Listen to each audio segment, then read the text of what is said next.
एक सबक। एक मुल्क में एक बहुत ही हैरत अंगेज मुकाबला हुआ। उस मुल्क के बादशाह ने ऐलान किया कि तलाश करो कि सबसे बड़ा बेवकूफ कौन है। जो सबसे बड़ा बेवकूफ होगा उसे शाही तोहफा दिया जाएगा। लोग हैरान रह गए। उन्होंने अक्लमंदों के मुकाबले तो सुने थे, लेकिन बेवकूफों का मुकाबला पहली बार देख रहे थे। मुकाबला शुरू हुआ। दूर दूर से अजीब व गरीब बेवकूफ आए और अपनी बेवकूफी के करतब दिखाए। वजीरों ने बहुत जांच परख की और आखिरकार एक ऐसा शख्स मिल गया जिससे बड़ा बेवकूफ पूरे मुल्क में नहीं था। वजीर उसे लेकर वहाँ पे दरबार में बहुत बढ़िया हाजिर आंसर, हुए बहुत और बढ़िया। कहा, बादशाह सलामत। बहुत टेस्ट किए, लेकिन इससे बड़ा बेवकूफ हमारे मुल्क में कोई नहीं है।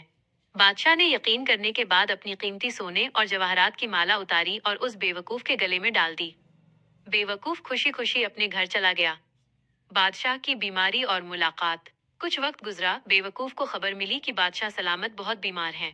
उसने सोचा कि मुझे भी हालचाल पूछने जाना चाहिए। वो महल पहुंचा और बादशाह के पास जाकर बोला, बादशाह सलामत, क्या हाल है? सुना है आप बहुत बीमार हैं। बादशाह अपनी आखिरी घड़ियों में था। उसने गमगीन आवाज में कहा, बस, अब इस दुनिया को छोड़कर जा रहा हूँ। बेवकूफ, जो मौत की हकीकत से नावाकिफ था, बोला, अच्छा, कहीं और जा रहे हैं? कहाँ जा रहे हैं? बादशाह ने कहा, मैं इस दुनिया को छोड़कर दूसरी दुनिया में जा रहा हूँ। वो तीन सवाल जिन्होंने हकीकत बदल दी। बेवकूफ ने मासूमियत से पूछा, एक, घर और मकान। बादशाह सलामत, यहाँ तो आपका इतना बड़ा महल और शानदार बेडरूम है। जहाँ आप जा रहे हैं, क्या वहाँ आपने कोई मकान बना लिया है? बादशाह ने कहा, उधर तो मैंने एक झोपड़ी भी नहीं बनाई है। दो, दौलत और माल। आपके पास यहाँ इतना माल और खजाना है, क्या जहाँ आप जा रहे हैं वहाँ कुछ पैसे भिजवाए हैं? बादशाह ने जवाब दिया, मैंने तो वहाँ एक फूटी कौड़ी भी नहीं भिजवाई। तीन, खादिम और गुलाम। यहाँ आपके पास नौकरों, गुलामों और कनीजों की भीड़ है।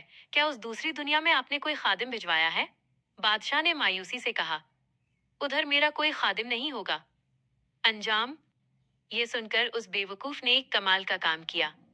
उसने अपने गले से वो कीमती माला उतारी और बादशाह के गले में पहना दी और बोला, हुजूर, फिर तो मुझसे बड़े बेवकूफ आप हुए।